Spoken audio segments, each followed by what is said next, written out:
I stared at my phone in disbelief, reading the text from my sister Allison after 5 years of silence. She wanted $6,000 for her new baby boy, claiming he needed medical treatment. The message ripped open wounds I thought had healed from when Allison stole Jack, my husband, while I was 3 months pregnant. Now remarried to Daniel, a successful doctor, I debated whether to confront her at our upcoming family reunion. Despite everything, my parents insisted on reconciliation, desperate to be one happy family again. I reluctantly agreed to attend, unaware that her simple request was just the beginning of an unimaginable web of deception. 5 years ago, my life seemed picture perfect. Jack and I had been college sweethearts, married for 2 years, and expecting our first child. I was 28, working as a marketing director at a thriving firm, and had just bought our dream home in the suburbs of Portland. My younger sister Allison, only 24 at the time, lived nearby and visited often.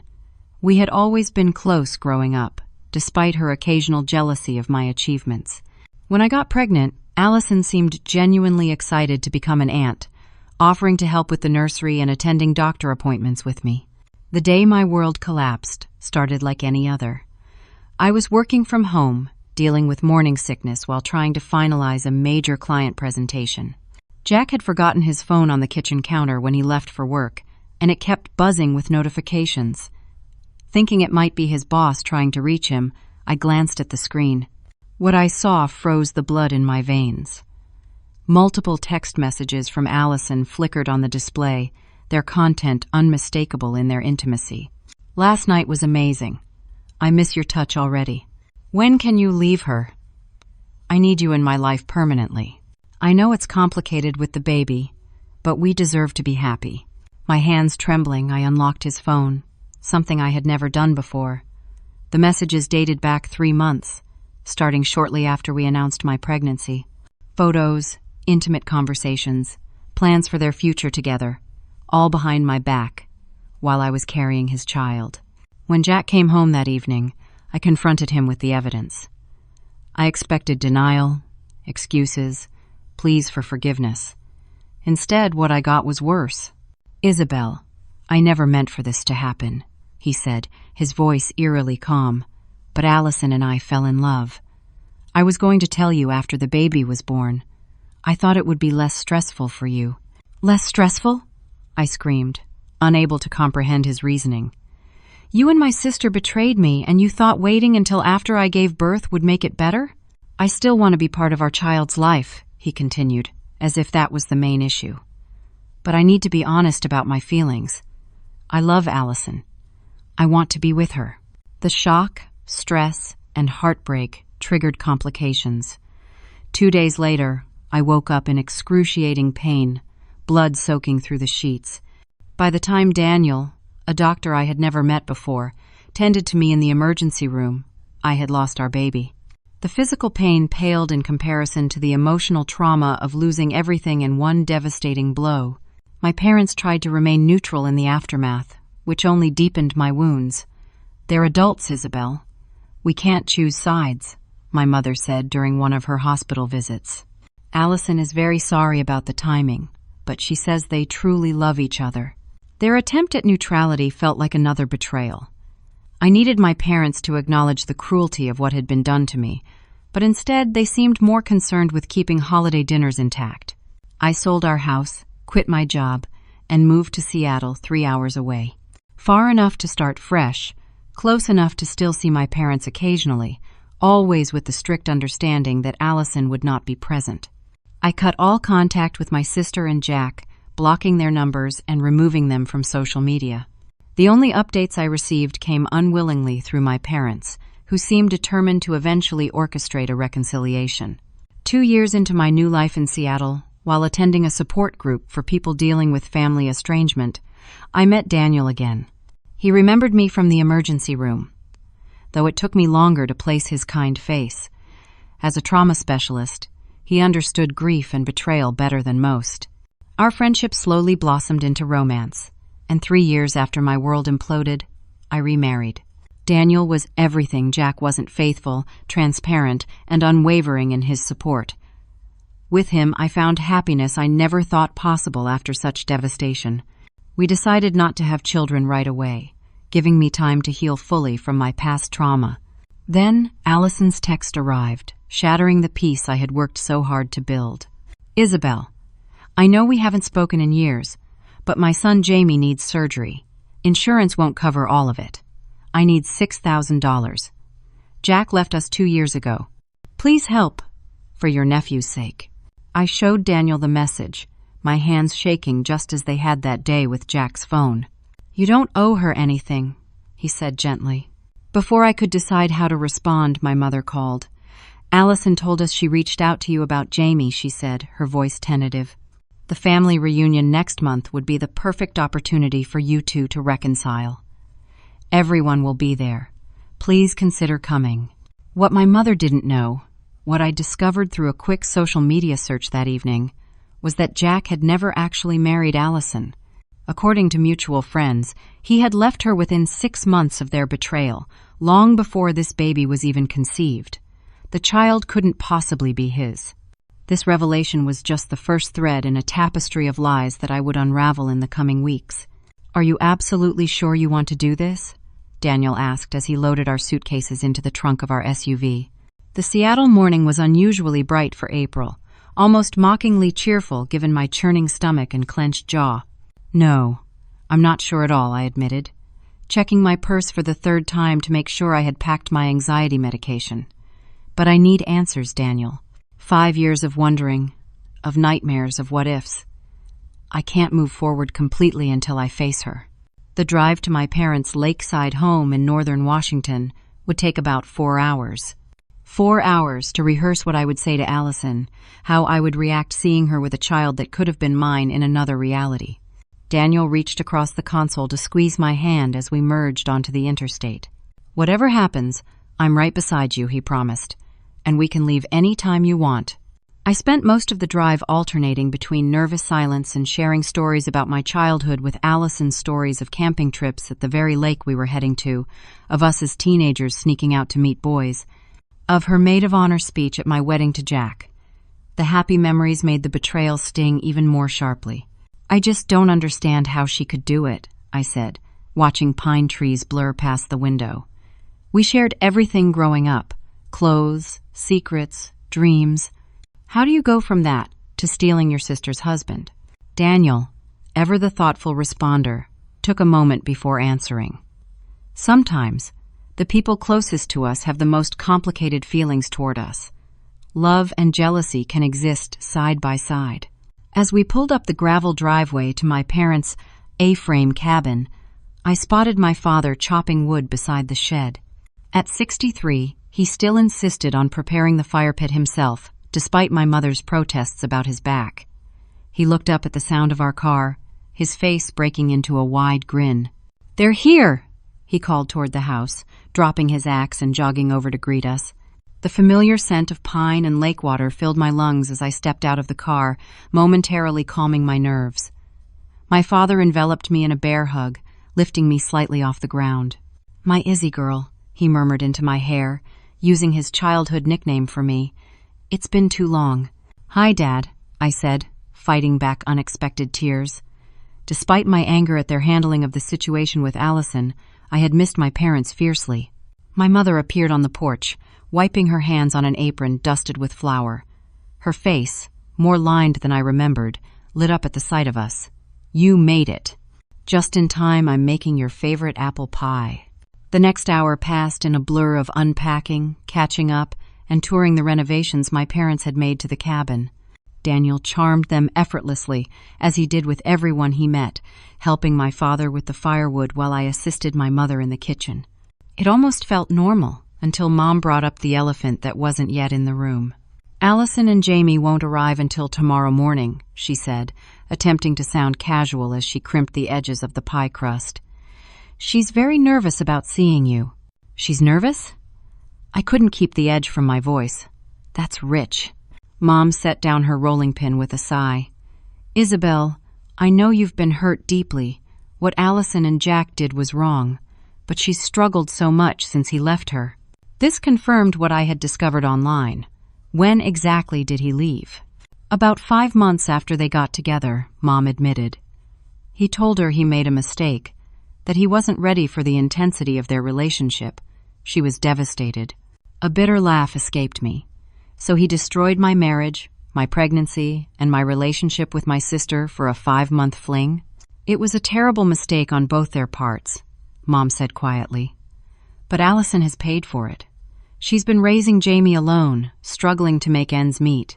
And let me guess you and Dad have been helping her financially?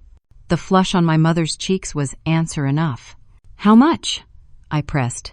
Isabel, that's between us and your sister.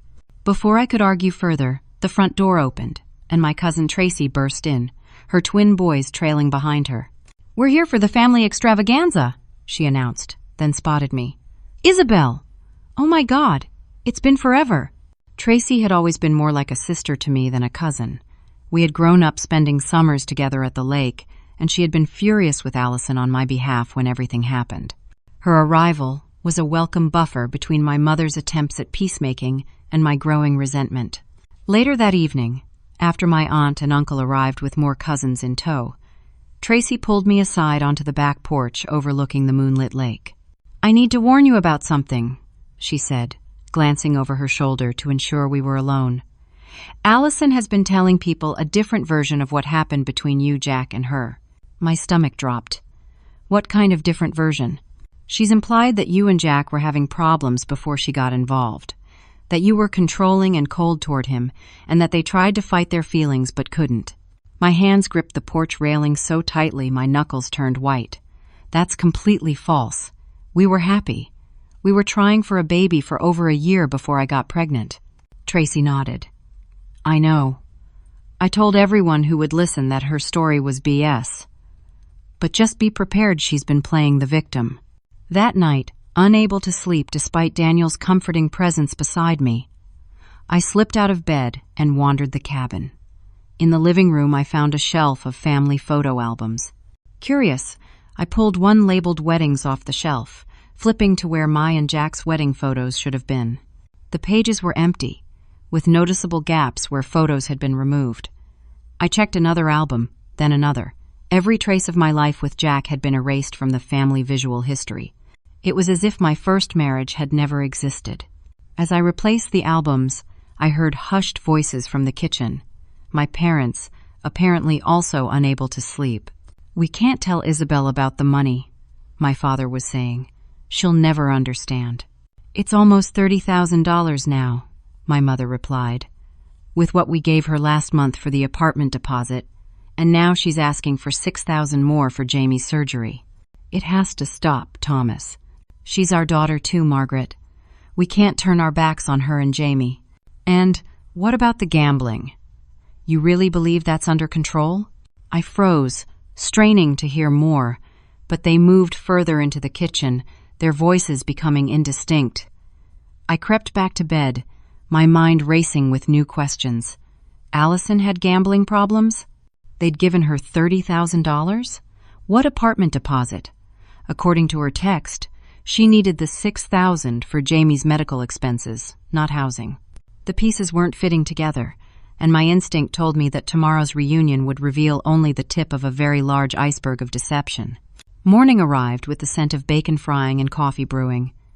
I had barely slept, my mind churning with the fragments of conversation I'd overheard. Daniel noticed my exhaustion immediately, pressing a gentle kiss to my forehead as I dressed. We can still leave, he reminded me. Just say the word. I shook my head. I need to see this through.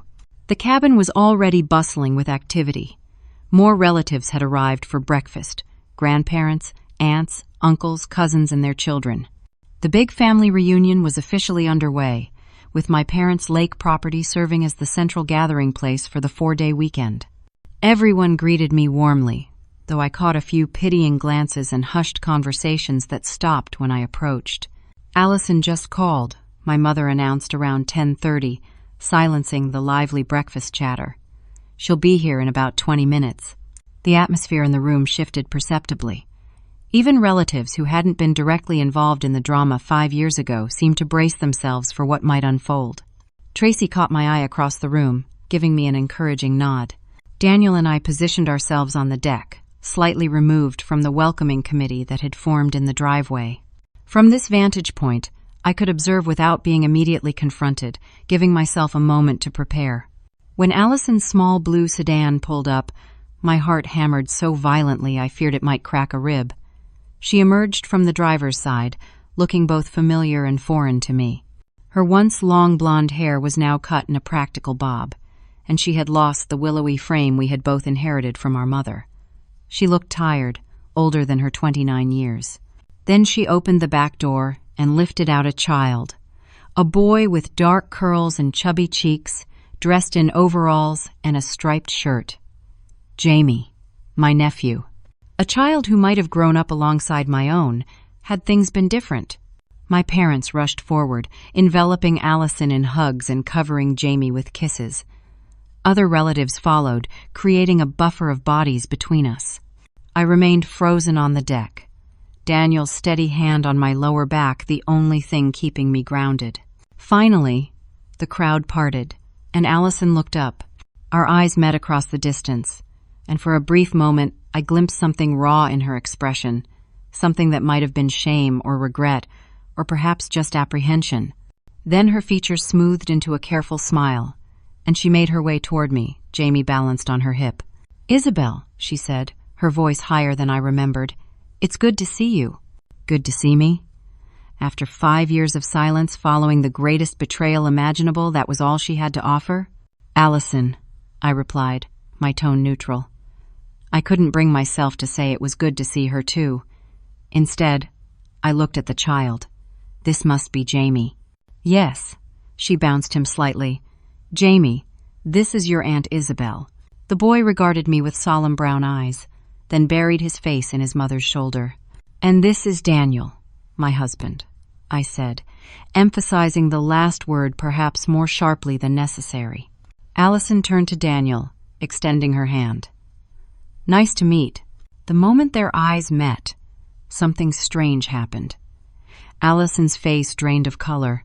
Her hand, half extended toward Daniel, began to tremble visibly. She quickly withdrew it, clutching Jamie tighter. "Are you okay?" my mother asked, rushing to her side. "Just tired from the drive," Allison murmured, not meeting Daniel's gaze again, and hungry. "Is there any food left from breakfast?" The awkward moment passed as everyone moved inside, my mother fussing over Allison and Jamie, directing them to the food laid out in the kitchen. Daniel and I lingered behind. "What was that about?" I whispered. "I'm not sure," he replied, his forehead creased in confusion. But that wasn't the reaction of someone meeting me for the first time. The rest of the morning progressed with superficial pleasantries, everyone tiptoeing around the history between Allison and me. By lunch, served outdoors on picnic tables overlooking the lake, the atmosphere had relaxed somewhat, though I noticed Allison carefully positioned herself at a different table from Daniel and me.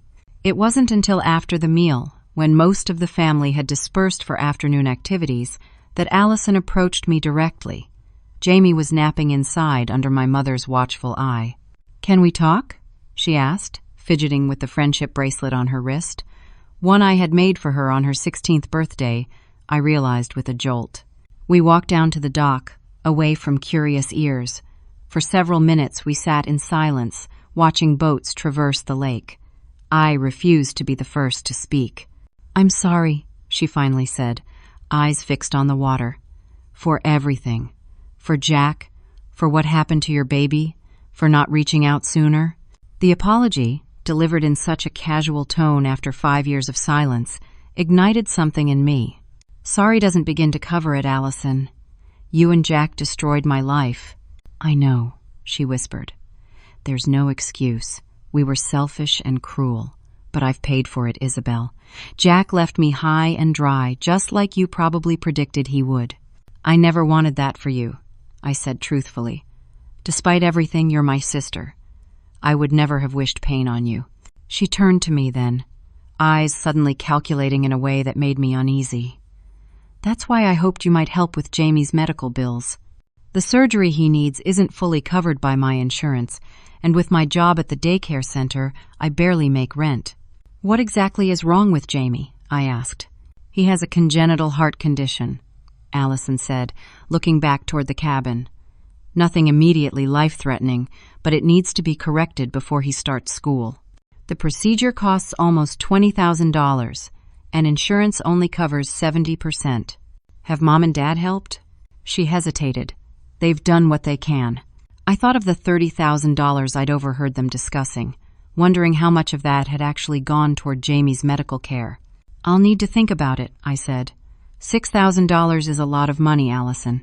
I wouldn't ask if it wasn't important, she insisted, a slight edge entering her voice.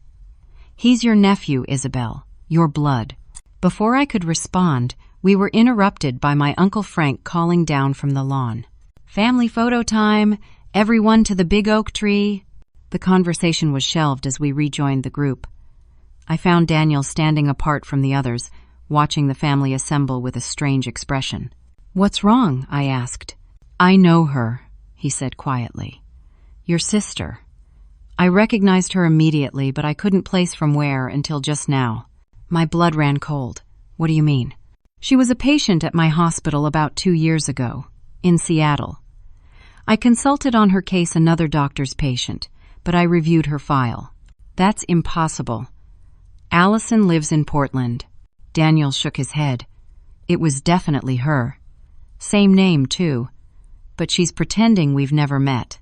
The family photo session provided no opportunity to process this information, but as we smiled for the camera, my mind raced with possibilities. What was Allison doing in Seattle? Why would she hide it? And what did it mean that she knew Daniel professionally but was acting like they were strangers? That evening, as relatives gathered around the fire pit for s'mores and stories, various family members approached me individually, expressing how glad they were that Allison and I were reconciling. Several not so subtly mentioned Jamie's medical needs, suggesting that as a doctor's wife, I was in a position to help. Your sister has struggled so much, my Aunt Susan said, patting my hand. First Jack leaving her for another woman only months after they got together, then raising Jamie alone, and now these medical bills. It would be such a blessing if you could help. I nearly choked on my marshmallow. Jack left Allison for another woman? Aunt Susan nodded solemnly. Didn't you know? Some receptionist at his office. Allison was heartbroken, especially when she found out she was pregnant right after he left. This directly contradicted what my mother had told me that Jack had left, because he wasn't ready for the intensity of their relationship. It also created a timeline that made no sense if Jamie was 2 years old now, and Jack had left 5 months after he and Allison got together. He couldn't possibly be Jamie's father, unless Allison had been pregnant for nearly 3 years. Later that night, I confronted Daniel with this realization. Nothing adds up, I said, pacing our small guest room. The timelines, the stories, everyone seems to have a different version of what happened. And now you're telling me Allison was in Seattle 2 years ago? Daniel sat on the edge of the bed, his expression troubled. There's more. When I saw her at the hospital, it wasn't for a heart condition. It was for something else entirely. What? I demanded. He hesitated. I can't tell you the specifics, patient confidentiality, but I can tell you it had nothing to do with pregnancy or a baby's heart condition. I sank down beside him, my head spinning. So she's lying. About Jamie's condition, about when and why Jack left, probably about everything. It seems that way, Daniel agreed. The question is, why? What's her endgame here beyond the $6,000? I didn't have an answer, but I was determined to find out. Tomorrow, I would start digging deeper into the web of lies my sister had woven. Dawn broke over the lake with a palette of pinks and golds that would normally have taken my breath away. But beauty held no power over me that morning as I sat on the dock alone, watching a pair of loons glide across the still water. My mind was a battleground of conflicting emotions, anger at Allison's apparent deception, confusion about her true motives, and underneath it all, a persistent ache for the sister I had once adored. Daniel joined me after his morning run, settling beside me on the weathered planks. "What's the plan?" he asked simply. "I need to understand exactly what's going on before I confront her," I replied, tossing a small stone into the water and watching the ripples disturb the glassy surface. "If I go in without all the facts, she'll find a way to twist things." Back at the cabin, breakfast was in full swing, with my mother flipping blueberry pancakes while my father entertained Jamie with elaborate stories about a family of otters that supposedly lived under the dock. Allison was notably absent. "Where's my sister?" I asked casually, accepting a mug of coffee from my aunt. "Still sleeping," my mother replied. "Jamie was fussy last night, kept her up. Poor thing is exhausted."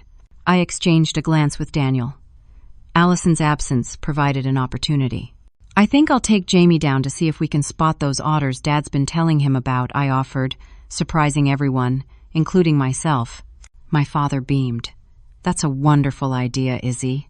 Jamie, want to go otter hunting with your Aunt Isabel?" The little boy looked uncertain, glancing around as if seeking his mother's permission. But the allure of potentially spotting otters won out, and he nodded shyly. I hadn't spent much time around children since losing my own pregnancy, and I was unprepared for the wave of emotion that hit me as Jamie slipped his small hand into mine. In another life, I might have had a child his age. We might have been cousins, growing up together during family gatherings like this one. At the lakeside, Jamie quickly warmed up to me, chattering about his preschool friends and his favorite superhero, Spider-Man. I studied his features surreptitiously, looking for traces of Jack but finding none. The boy had dark curly hair and olive skin, nothing like Jack's straight blonde hair and fair complexion. "Jamie, does your daddy ever visit you?" I asked gently, helping him arrange stones in a pattern on the shore. He looked confused. "I don't have a daddy, just Mommy." "Everyone has a daddy somewhere," I explained, "even if they don't live with you." Jamie shrugged. "Mommy says my daddy is an astronaut in space." "An astronaut?" This was getting more bizarre by the minute. I decided to try another angle. "Does your heart ever hurt, Jamie? Do you have to take special medicine or see doctors a lot?" He shook his head vigorously. "I only went to the doctor when I got chicken pox. It was itchy." So Jamie had no awareness of any heart condition either. My suspicions deepened. We returned to the cabin to find Allison awake and visibly relieved to see Jamie. She shot me a questioning look as her son ran to her, excitedly recounting our otter search. "We didn't see any, but Aunt Isabel says they're very shy," he explained seriously. "How nice of your aunt to take you exploring," Allison said, with a smile that didn't reach her eyes. Throughout the day, I observed Allison closely. She expertly worked the room, moving from one relative to another, always with Jamie in tow like a sympathy prop. Each conversation seemed to end with her graciously accepting offers of help cash, gift cards, promises of checks to be mailed. When Jamie napped in the afternoon, I seized the opportunity to bond with my cousin Tracy again. "Have you seen Allison's social media lately?" I asked as we lounged on the back deck, nursing cold beers. Tracy snorted. "Oh, yeah. Quite the contrast, isn't it? Poor, struggling single mom at family gatherings, but Instagram influencer living her best life online." "What do you mean?" She pulled out her phone, opening Instagram and navigating to Allison's profile. "See for yourself." I scrolled through dozens of photos showing Allison at upscale restaurants, on weekend trips to wine country, sporting designer outfits, and posing in front of a sleek high-rise apartment, nothing like the modest living situation she had described to the family. "There's no way she can afford this lifestyle on a daycare worker's salary," I murmured. "Exactly," Tracy agreed. "And notice anything else?" I continued scrolling. "Jamie's barely in any of these pictures. Bingo. When she's living her best life, the kid mysteriously disappears. But for family stuff, he's always front and center." This revelation left me even more confused. If Allison was living so comfortably, why the desperate plea for money? And where was Jamie during all these glamorous outings? That evening, while most of the family was engaged in a rowdy game of charades, I pulled my parents aside into my father's study. The time for tiptoeing around the issues had passed. "I need to talk to you both about Allison," I began, closing the door behind us. "How much money have you given her over the past 5 years?" My parents exchanged uncomfortable glances. "That's between us and your sister," my father said stiffly. "Not anymore," I countered. "Not when she's asking me for $6,000 for a medical condition that I'm starting to think doesn't exist." My mother sank into a leather armchair, suddenly looking every one of her 60 years. "What do you mean?" "Jamie doesn't know anything about a heart condition. He told me he's only been to the doctor for chickenpox." "Children aren't always aware of their medical issues," my father argued. "Parents protect them from scary information." "Did Allison show you any medical records, bills, doctor's reports?" More uncomfortable silence. "How much, Mom?" I pressed. "I overheard you talking about $30,000. Is that accurate?" My mother's eyes filled with tears. "It's more than that now. We've been helping her since Jack left. First with rent, then car payments, then Jamie's preschool tuition. The medical expenses started about a year ago." "50,000, my father admitted quietly. "Give or take. We've had to dip into our retirement fund." The figure staggered me. "And you never asked for proof? Receipts? Anything?" "She's our daughter," my father said defensively. "We trust her." "She's taking advantage of that trust," I said, trying to keep my voice level. "Did you know she was in Seattle 2 years ago? Daniel recognized her. She was a patient at his hospital." My mother looked genuinely surprised. "That's impossible. She was living in Portland then, struggling after Jack left." "Are you sure about that? Because her Instagram shows a very different lifestyle than the one she's described to you."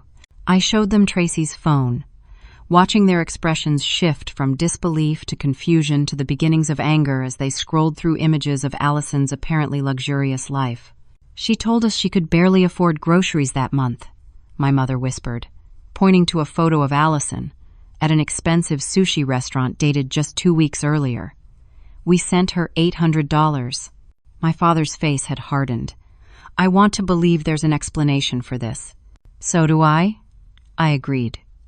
"But first, I need to understand exactly what's been going on. When Jamie's napping tomorrow, I'm going to look through her phone." My parents didn't object, which told me everything about how shaken their faith in Allison had become. The next morning brought an opportunity sooner than expected. Allison announced she was taking Jamie swimming in the lake, leaving her purse and phone on the kitchen counter. The moment they were down at the water, I grabbed her phone. It was locked, but I had a hunch about the passcode. I tried Jamie's birthday, no luck. Then I tried my own birthday, 4 digits that had once been Allison's bank PIN when we shared an account during college. The phone unlocked immediately. What I found confirmed my worst suspicions and revealed new layers of deception I hadn't imagined. Text messages to multiple family members, each with slightly different stories about Jamie's needs and her financial struggles. A separate conversation with someone saved as B discussing what appeared to be gambling debts. Photos of Jamie with a dark-haired man whose contact was listed simply as J, not Jack, but someone else entirely. Most damning of all were emails from a fertility clinic in Seattle from 2 years earlier, precisely when Daniel had encountered her at his hospital. The emails discussed donor selection and IVF procedures, with receipts showing payments of over $20,000. I was so engrossed in my discoveries that I almost didn't notice when the back door opened. I looked up to find my cousin Tracy, her eyes wide. "Hurry," she hissed. "They're coming back up from the lake." I quickly replaced the phone exactly as I had found it, my mind reeling from what I had uncovered. Jamie wasn't Jack's child. He had been conceived through IVF with a donor. The heart condition was completely fabricated. Allison had been systematically scamming our family for years, playing on their sympathy and guilt. But why? The gambling debts provided part of the answer, but not the complete picture. And what was her connection to Daniel? Why had she trembled upon meeting him if he had only been a consulting physician on her case? I needed expert help to unravel the full extent of Allison's deception. That night, after everyone had gone to bed, I used Daniel's laptop to contact a private investigator in Seattle. If Allison had been in our city 2 years ago for fertility treatments, what else might she have been doing there? And who was the mysterious Jay who appeared in photos with Jamie but was clearly not Jack? The web of lies was complex, but one thread had become clear: Allison wasn't just asking for money to cover a fabricated medical condition. There was something much bigger at stake, and somehow it involved my husband. The investigator, a former police detective named Marlene Watson, promised to begin work immediately. "Family fraud cases are my specialty," she assured me during our video call. I'll have preliminary information for you within 24 hours. I barely slept that night, my mind racing with questions. Why had Allison gone to such elaborate lengths to deceive everyone? The money she had extracted from my parents was substantial but hardly life-changing. There had to be more to the story. The next morning, the family gathering continued with a planned hiking excursion to a nearby waterfall. Allison begged off, claiming Jamie was too young for the challenging trail. I seized the opportunity to stay behind as well, feigning a migraine. I'll keep an eye on Jamie so Allison can rest, I offered, earning grateful smiles from my parents who still didn't know the full extent of what I'd discovered.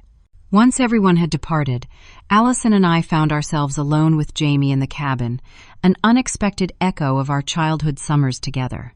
For a moment, watching her help Jamie build a tower of blocks, I caught a glimpse of the sister I had once adored. But the tenderness quickly hardened as I remembered the evidence on her phone. "Allison," I began carefully, settling into an armchair across from them. "I'd like to talk about the money you've been asking for Jamie's heart surgery." She glanced up, wariness crossing her features. "What about it?" "I'd like to help," I said, monitoring her reaction closely, "but I'd need to see some documentation. Medical reports, bills, insurance statements. Daniel could even consult with Jamie's cardiologist if that would help."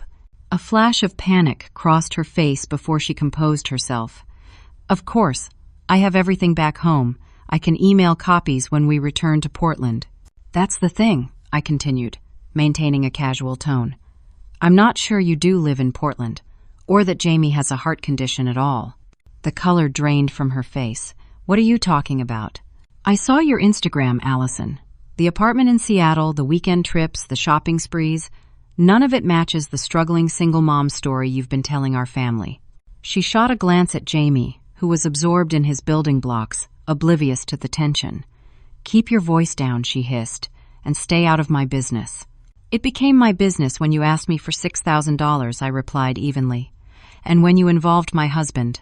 At the mention of Daniel, something shifted in her expression, a flash of something that might have been fear quickly masked by defiance. "I don't know what you're talking about," she insisted. "I've never met your husband before this weekend. You were a patient at his hospital in Seattle 2 years ago, for fertility treatments, not for Jamie's non-existent heart condition." She stood abruptly, grabbing Jamie's hand. "Come on, sweetie, let's go down to the dock." "Running away from the conversation won't change the facts," I called after her. "I know about the IVF, Allison. I know Jamie isn't Jack's son." She froze, her back to me, shoulders rigid. Jamie looked between us, confusion written on his small face. After a moment, she turned to him with a forced smile. "Go play with your trucks in the bedroom, okay? Mommy needs to talk to Aunt Isabel." Once he had scampered off, she rounded on me, her voice a low, intense whisper. "You had no right to go through my personal information. And you had no right to lie to our entire family, extracting money under false pretenses," I countered. "That's fraud, Allison." "You don't understand anything," she spat. "You never have. Perfect Isabel with her perfect life and her perfect new doctor husband." "My life hasn't been perfect," I said quietly. "You made sure of that when you stole my husband and cost me my baby." Her eyes flashed. "That wasn't intentional. I never meant for you to lose the pregnancy." "But you meant to take Jack," I pointed out. "Why, Allison? We were sisters, best friends. What made you cross that line?" For a moment, her composure cracked, revealing something raw underneath. "You always had everything," she whispered. "The grades, the career, the house, Mom and Dad's approval. I was always second best. The screw-up, the disappointment. Then you got pregnant, and it was one more thing you had that I didn't." The admission stunned me. "So you took Jack to hurt me? Out of jealousy?" "I took Jack because for once in my life, I wanted something you had," she admitted. "But he turned out to be as big a disappointment as everything else. He left me for his receptionist 4 months later." This aligned with what Aunt Susan had told me, but contradicted my mother's version. So he didn't leave because he wasn't ready for the intensity. Allison laughed bitterly. "Is that what Mom told you?" "No. He left because he's an unfaithful jerk. Cheated on you with me, cheated on me with her." Last I heard, he cheated on her too. And Jamie? Who's his father? Her expression closed off again. That's none of your business. It is when you're using him to extract money from our family, I insisted. Who's Jay? Allison? The man in the photos on your phone? Her head snapped up. You went through my phone? How dare you? How dare I? How dare you create an elaborate fiction about a child's medical condition to swindle our parents out of their retirement funds? Our voices had risen, and Jamie appeared in the doorway, lip trembling. Mommy? Why are you yelling? Allison immediately switched to a soothing tone. It's nothing, baby. Aunt Isabel and I are just having a grown-up discussion. I took a deep breath, trying to calm myself.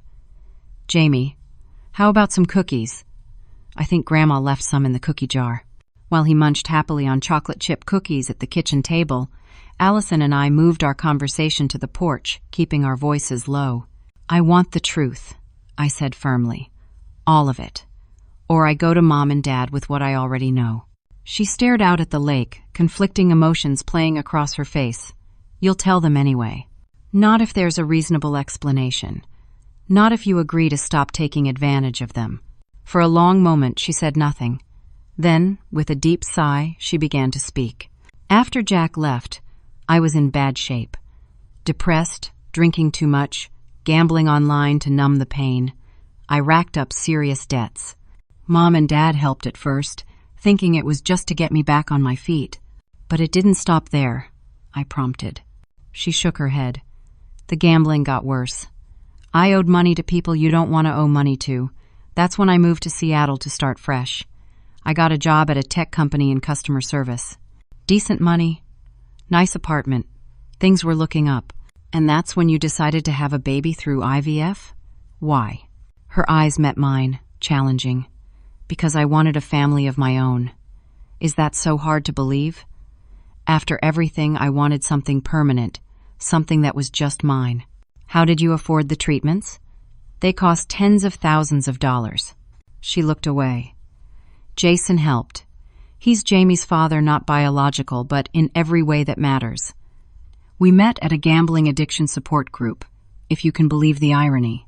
He was recovering too, doing well financially. He paid for the IVF. So Jamie was conceived with a sperm donor? Yes.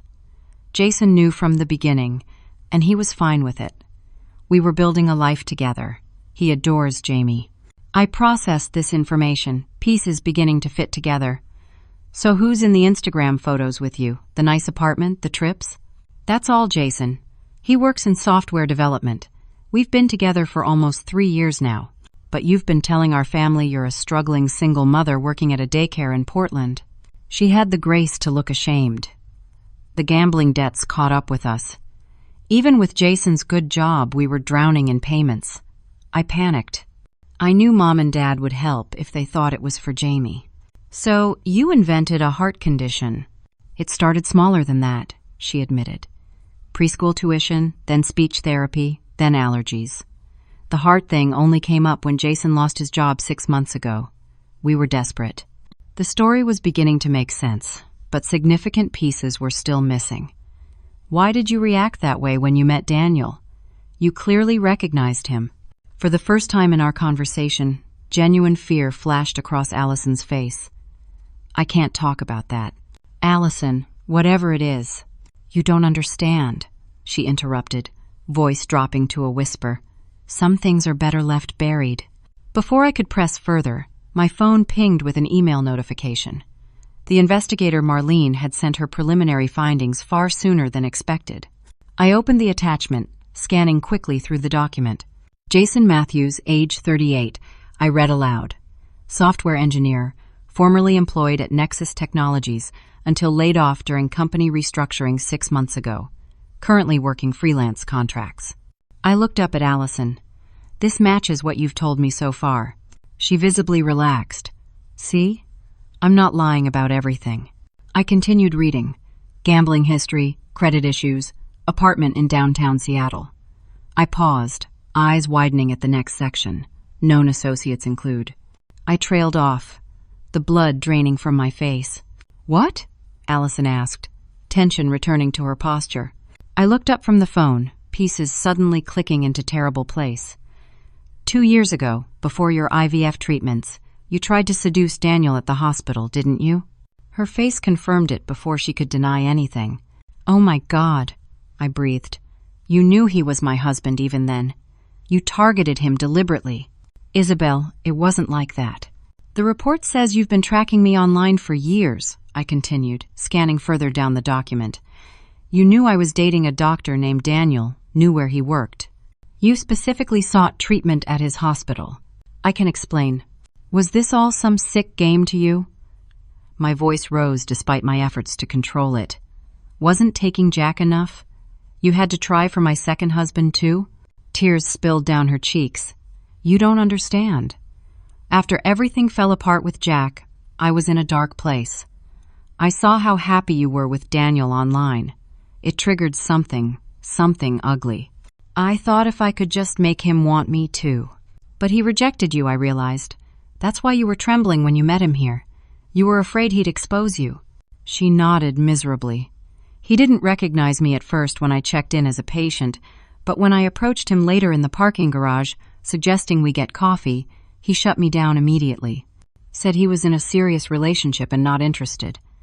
I didn't tell him who I was, but I think on some level he knew something was off. The betrayal felt fresh all over again, a reopened wound. And now? What was your plan coming here? Get $6,000 from me while hoping Daniel wouldn't remember you? I didn't know you'd be here with him, she admitted. Mom and Dad didn't tell me until the last minute. By then I couldn't back out without raising suspicions. The front door opened, cutting our conversation short. Daniel stood there, having returned early from the hike. His expression told me he'd heard at least part of our exchange. Isabel, he said quietly, I need to talk to you. I followed him inside, leaving Allison on the porch, tears streaming down her face. In the privacy of our room, Daniel confirmed what I had just learned. I recognized her yesterday, he said. Not from consulting on her case that was true, but not the whole truth. She approached me in the hospital parking garage, very forwardly. When I turned her down, she became angry, said some disturbing things. What kinds of things? I asked, dreading the answer. That she knew how to take what she wanted. That she'd done it before and could do it again. He ran a hand through his hair. I reported it to hospital security, but didn't think much more about it. I never knew her last name, never made the connection that she might be your sister until I saw her here. The pieces had finally come together, revealing a pattern more disturbing than I had imagined. Allison's betrayal with Jack hadn't been a one-time lapse in judgment or even just an act of jealousy. It was part of a deeper pathology, a need to take what was mine, to prove she could. As this realization settled over me, my phone rang. It was Marlene again. Mrs. Winters, she said without preamble, there's something else you should know. The man identified as Jason Matthews in your sister's photos? His real name is Jack Thornton, your ex-husband. The revelation hit me like a physical blow. That's impossible, I whispered, gripping the phone so tightly my knuckles whitened. Jack and Allison split up years ago. She told me he left her for someone else. I'm looking at driver's license photos right now, Marlene replied. The man in your sister's recent Instagram posts is definitely Jack Thornton, though he's been using the name Jason Matthews for at least 2 years. My mind raced, trying to reconcile this information with everything Allison had told me. The gambling problems, the move to Seattle, the IVF treatments, all of it suddenly cast in a different light. There's more, Marlene continued. Bank records show regular transfers from your parents to your sister, but also substantial withdrawals from her account to offshore gambling sites. We're talking hundreds of thousands of dollars over the past 3 years. Hundreds of thousands? I echoed in disbelief. Where would she get that kind of money? That's what I'm still trying to determine. But given the identity deception with your ex-husband, I'd advise caution in any further interactions with your sister. I thanked her and ended the call, turning to Daniel with shaking hands. Jack and Allison never really separated, I told him. They've been together all along, living in Seattle under fake names. Jamie is their child through IVF. Daniel's expression darkened. So everything she's told your family has been a lie. Not just my family, me too. and they've been running some kind of long con, extracting money from my parents while pretending to be struggling. We were interrupted by a commotion downstairs, raised voices, and what sounded like crying. Daniel and I rushed down to find my parents had returned from the hike along with several other relatives. My mother was sitting ashen-faced on the couch while my father stood rigidly by the fireplace. Jamie was nowhere to be seen, presumably napping upstairs. Allison stood in the center of the room, looking cornered. She shot me an accusatory glance as we entered. "What's going on?" I asked, though I could guess. "Your sister has been explaining some discrepancies in her stories," my father said, his voice tight with controlled anger. "Apparently, Jamie doesn't have a heart condition. And she doesn't work at a daycare center in Portland." So Allison had decided to come clean, at least partially. I wondered how much she had revealed. "I made some mistakes," Allison said, her voice small. "I got in over my head with gambling debts. I was desperate." "Desperate enough to lie about your own child's health?" my mother asked, tears streaming down her face. "How could you, Allison?" "Where's the money gone?" my father demanded. "The $50,000 we've given you over the past few years?" Allison's eyes darted around the room, seeking escape. "I paid off debts, rent, bills, and gambling websites," I added quietly.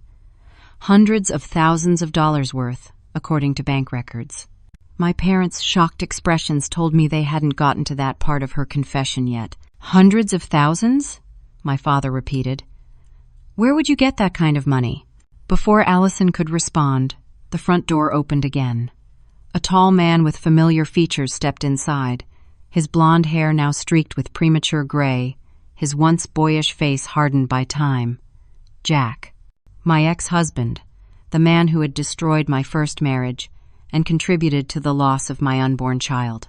"Sorry I'm late," he announced to the stunned room. "Traffic was a nightmare." For a moment, no one spoke.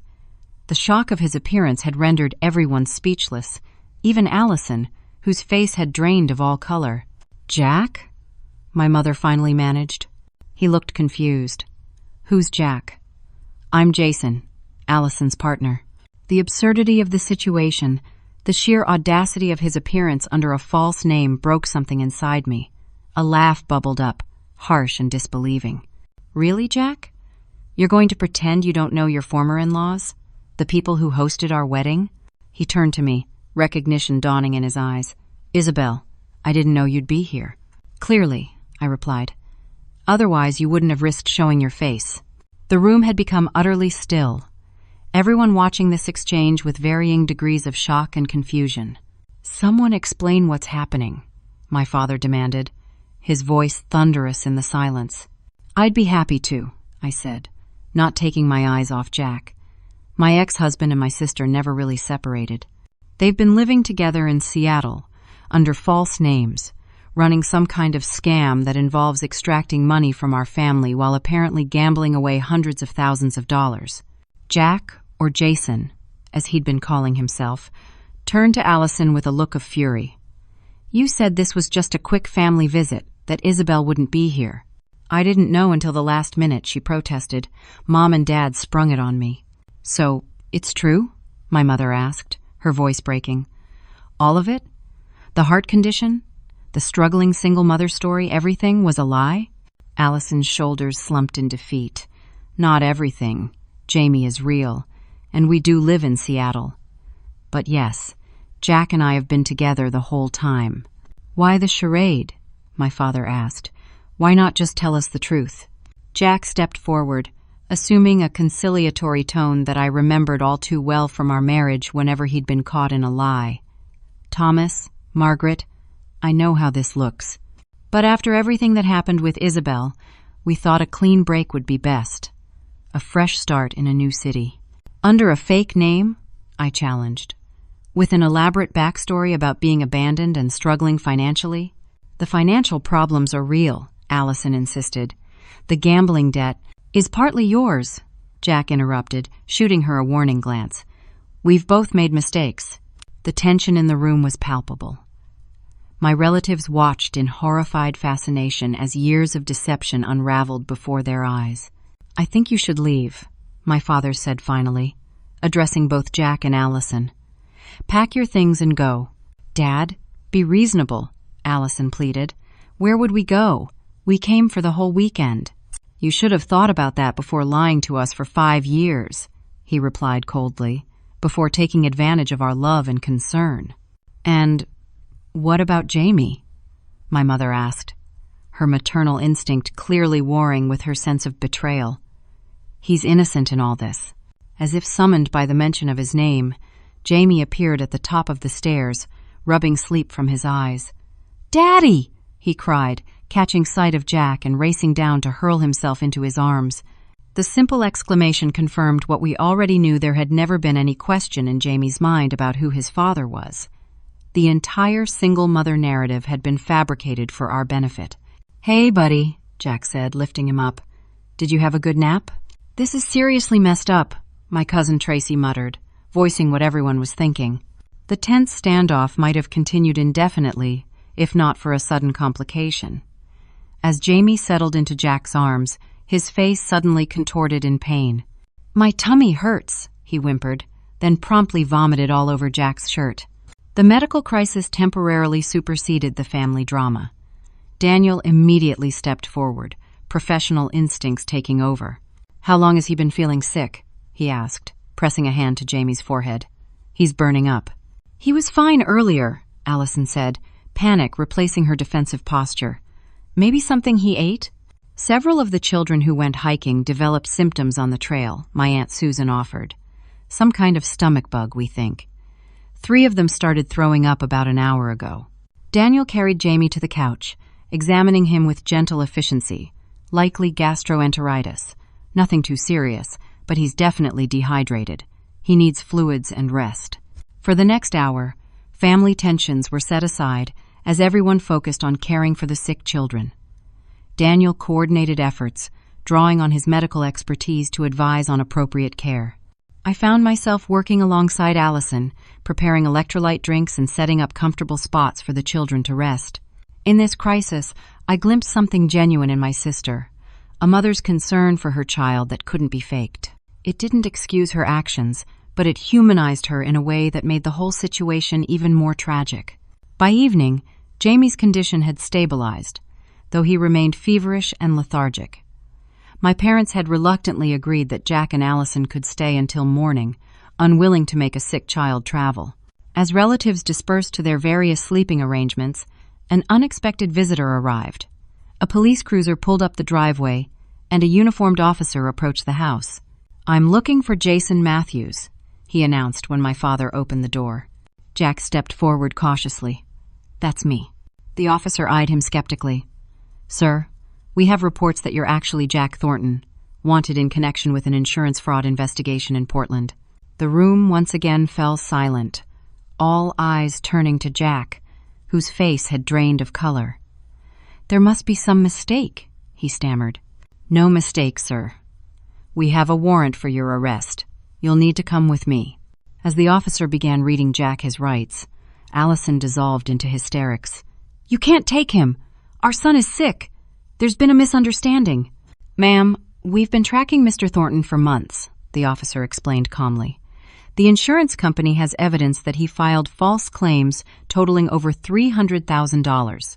So that was where the gambling money had come from, not just my parents' contributions, but fraudulent insurance claims. The pieces were finally falling into place." "What happens now?"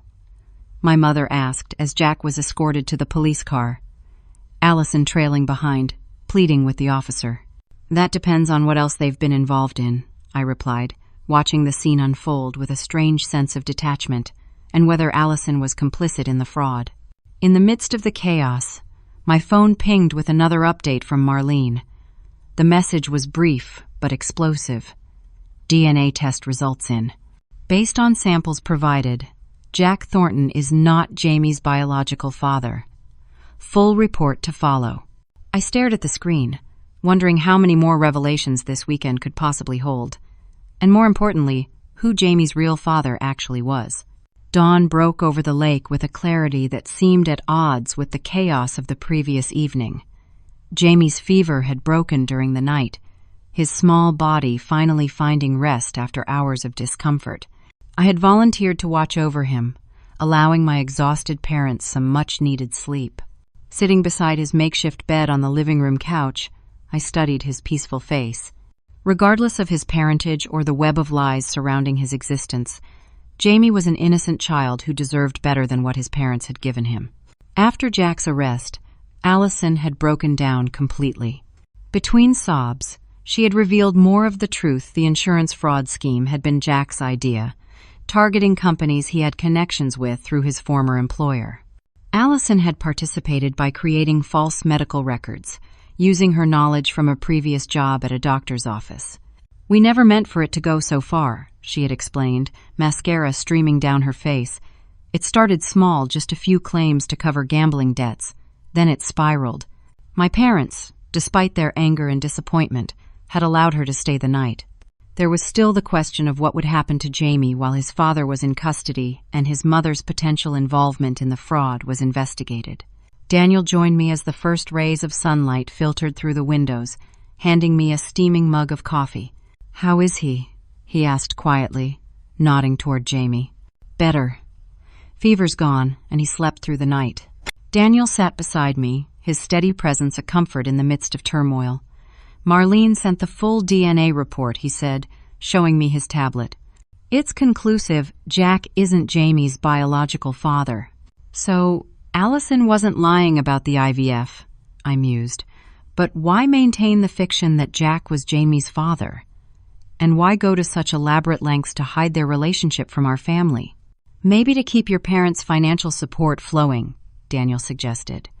"If they knew Allison and Jack were still together, they might have been less sympathetic, less willing to help." It made a certain twisted sense. By presenting herself as an abandoned single mother, Allison had guaranteed my parents emotional and financial support. The fake medical conditions had been a way to extract larger sums when needed. Jamie stirred, his eyes fluttering open. "Aunt Isabel?" he murmured sleepily. "I'm right here, sweetheart," I assured him. "How are you feeling?" "Better. Where's Mommy and Daddy?"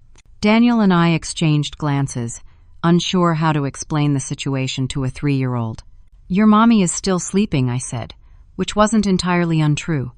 "And your daddy had to go help some people with something important." He seemed to accept this explanation, sitting up to accept the watered-down juice Daniel offered. As he drank, I noticed again how little he resembled either Jack or Allison, his dark curls and olive complexion standing in stark contrast to their fair features. "Jamie," I asked carefully, "does your daddy ever tell you stories about when he was little?" The boy shook his head.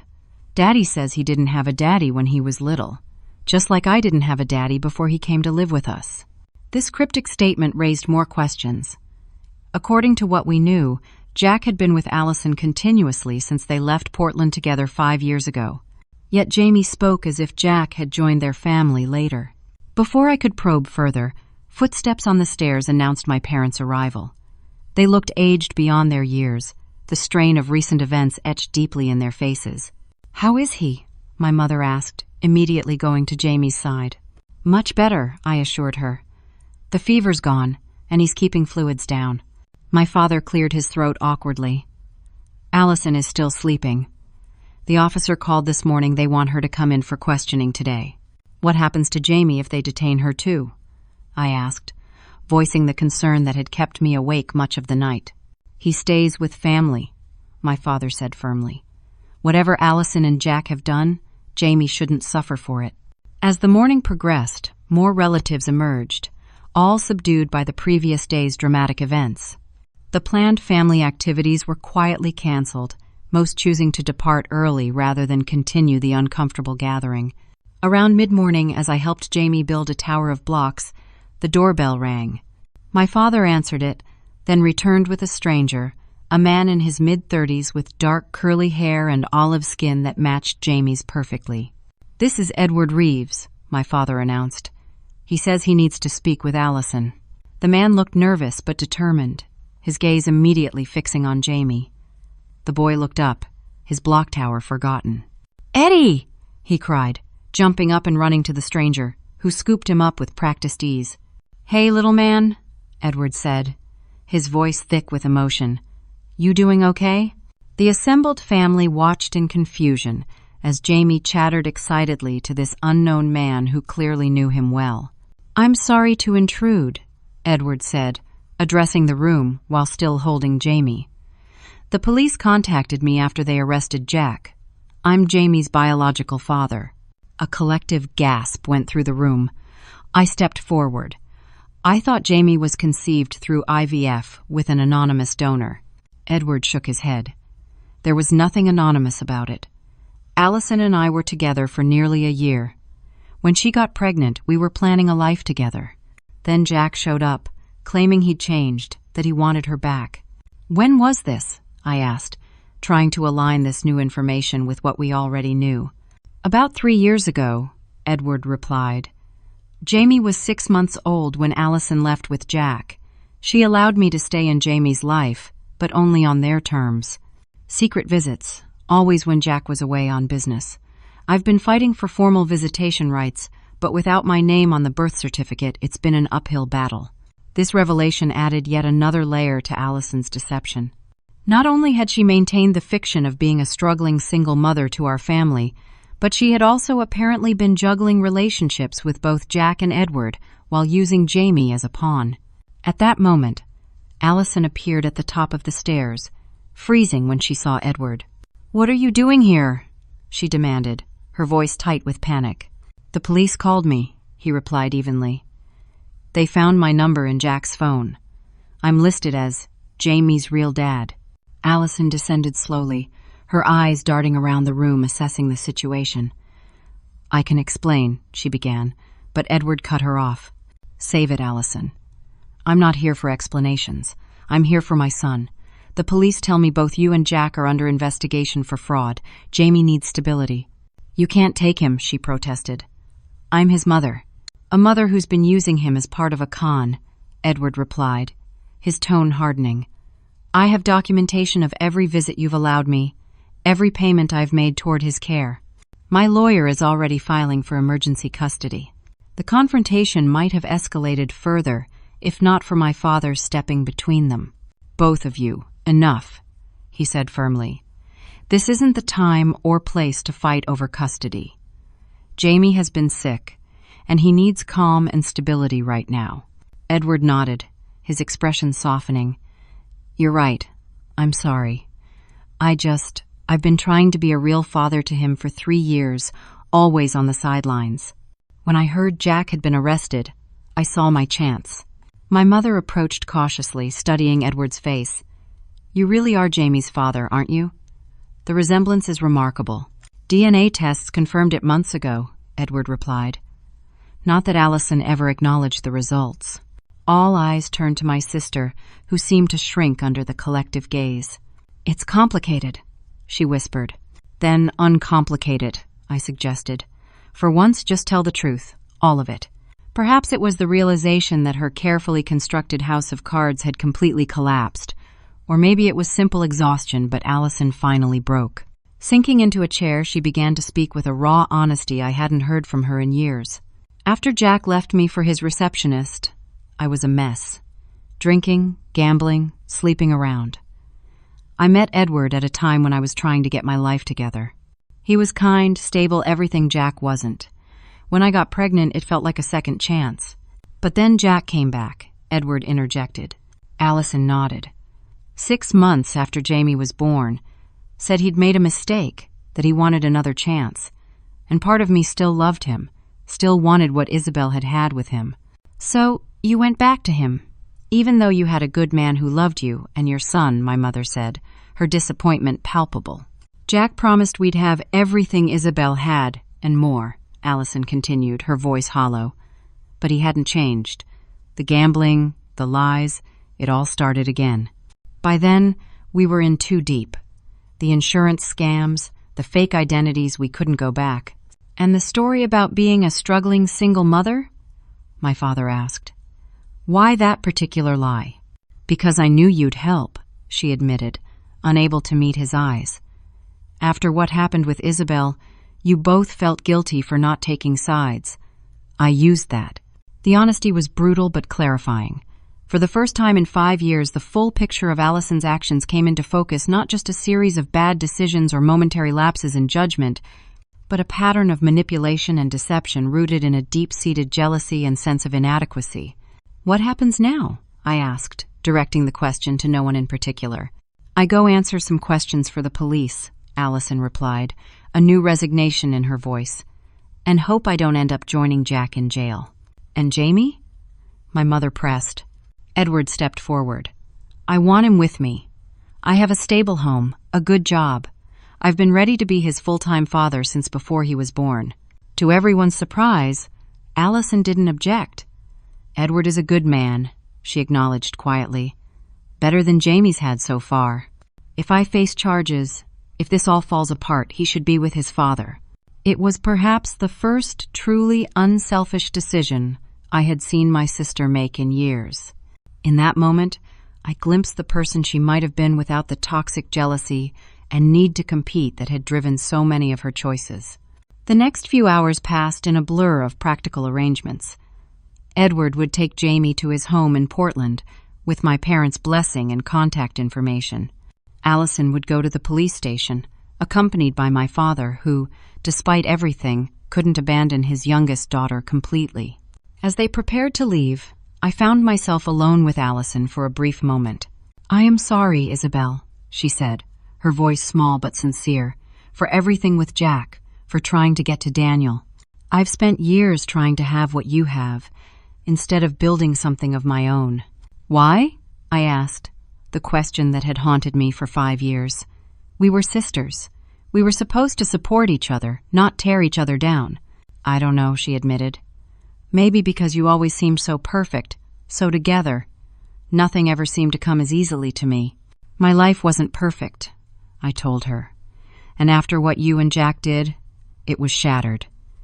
But I rebuilt it, piece by piece. Not by taking from others, but by creating something new."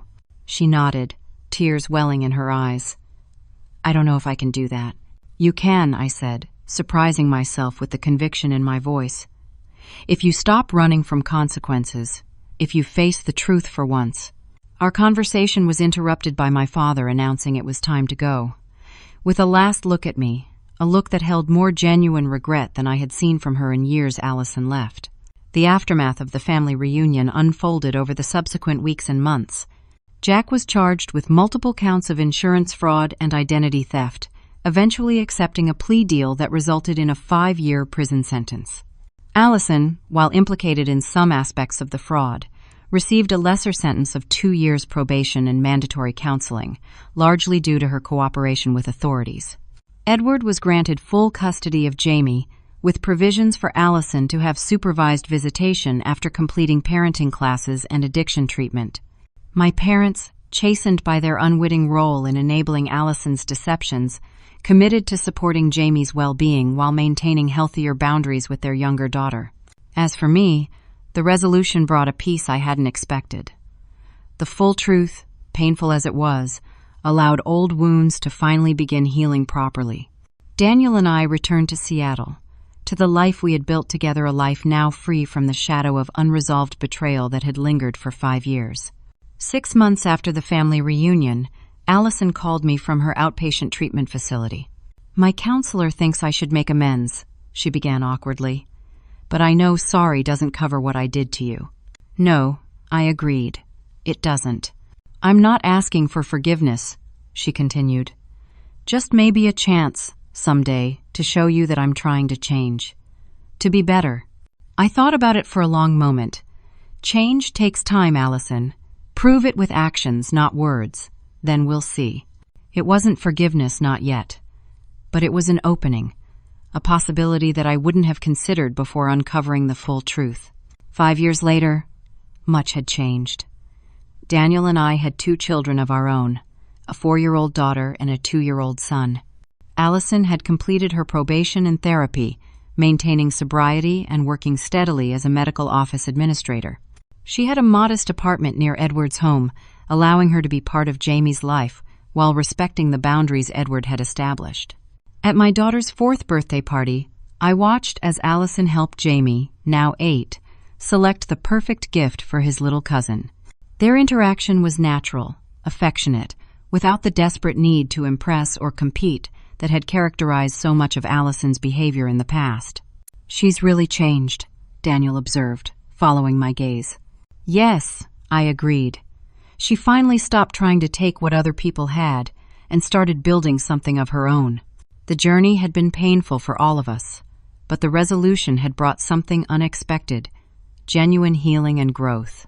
My sister had finally confronted the jealousy and insecurity that had driven her to such destructive actions, while I had found the strength to set boundaries without closing the door completely on reconciliation. As I looked around at my family, complete with its imperfections, hard-won wisdom, and cautious new beginnings, I realized that true forgiveness isn't about forgetting or pretending the hurt never happened. It's about creating space for people to become better versions of themselves, while protecting your own peace and boundaries. The most valuable lesson in all of this? Sometimes the longest and most difficult journeys lead us exactly where we need to be, stronger and wiser for having weathered the storms along the way. Have you ever had to rebuild trust with someone who deeply hurt you? What boundaries did you set to protect yourself while allowing for potential reconciliation? I'd love to hear your thoughts in the comments. Please like this video if it resonated with you, subscribe for more real-life stories, and share with anyone who might be struggling with family betrayal or the complex path to forgiveness. Thank you for listening to my story, and I hope it brings some comfort if you're going through something similar.